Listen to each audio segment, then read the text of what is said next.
Welcome to This Explainer. Today, we're doing a total makeover of your medicine cabinet and fundamentally rethinking how we protect our body's largest and arguably most vulnerable organ, the skin. You see, because our skin is our very first line of defense, we've invented an endless number of creams, ointments, powders, sprays, and gels to treat it. But here's the kicker. Most people are using them completely wrong. In fact, some of the most popular treatments sitting in North American homes right now might actually be slowing down healing instead of helping it. So, let's dive in and debunk some major first aid myths. Picture this incredibly common scenario. Your kid runs inside, crying, sporting a fresh, bloody, scraped knee. It's practically a childhood rite of passage, right? Followed immediately by the classic parental panic. But what happens next is usually where things go a little off the rails. You know the drill. Someone yells, "Get the peroxide, grab the alcohol, disinfect it." We have this deeply ingrained, panicked urge to just sterilize the wound at all costs. And hey, let's be honest, we all kind of love that bubbling, burning fizz of peroxide. It makes us feel like we're actively destroying the bad guys. But modern medicine has actually flipped the script on this. Yes, hydrogen peroxide and iodine absolutely kill bacteria, for sure, but they also nuke your healthy tissue right along with it. It's essentially friendly fire that slows down the whole healing process. You don't need a scorched earth approach to sterilize a scrape. Plain, foamy soap and clean tap water will safely lift dirt and bacteria away without causing collateral damage to the recovering skin. So, ditch the aggressive antiseptics. The gold standard for wound care is actually just 3 simple steps. You wash the scrape thoroughly with plain soap and running water, gently pat it dry, and cover it up with a clean dressing. Seriously, it's just that straightforward. Moving on to cuts and bleeding, and why you really need to drop those miracle sprays. Look, when there is actual blood flowing, not just a surface scrape, panic levels naturally spike even higher.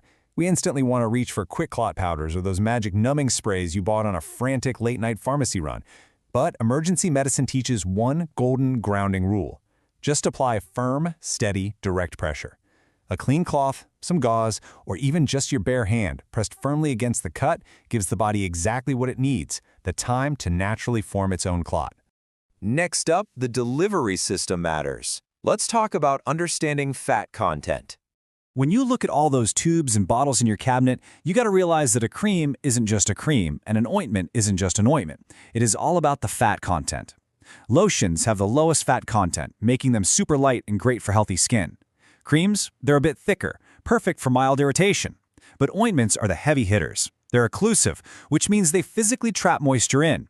That's exactly why severely cracked or damaged skin absolutely needs a heavy ointment to heal, while healthy skin just needs a light lotion. You could have the exact same active ingredient, but if you change the delivery system, you completely change how it behaves on the skin. Section 3, Eczema and Inflammation, and the truth about steroid creams. All right, let's tackle something that, understandably, freaks out a lot of well-meaning parents. Steroid phobia is incredibly common, but honestly, it's often a bit overblown.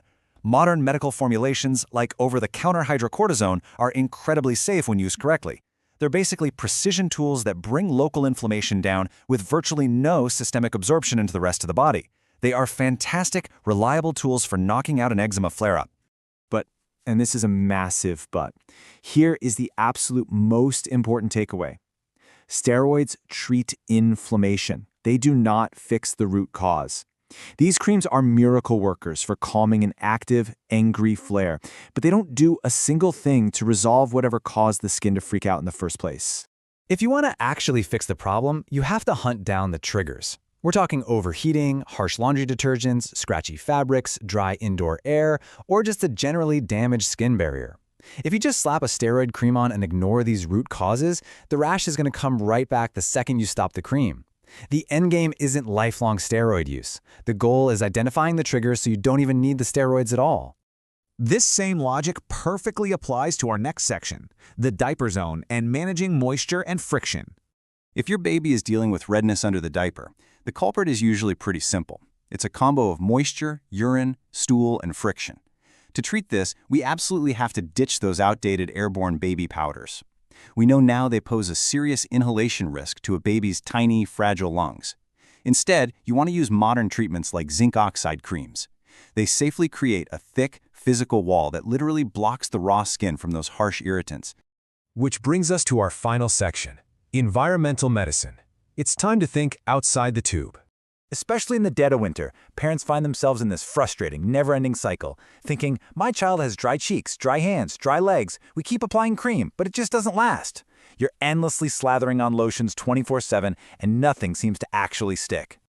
Well, here is a brilliant biological reality check. Moisturizers only reduce water loss from the skin. They don't magically create moisture out of thin air. If your home's heating system is blasting hot, bone-dry air all winter, a thin layer of lotion isn't going to invent water to keep your kid's skin hydrated. It's fighting a totally losing battle against the environment. So relying solely on endless moisturizers is really just treating the symptom. The actual fix? Fire up a humidifier and turn down the indoor heat.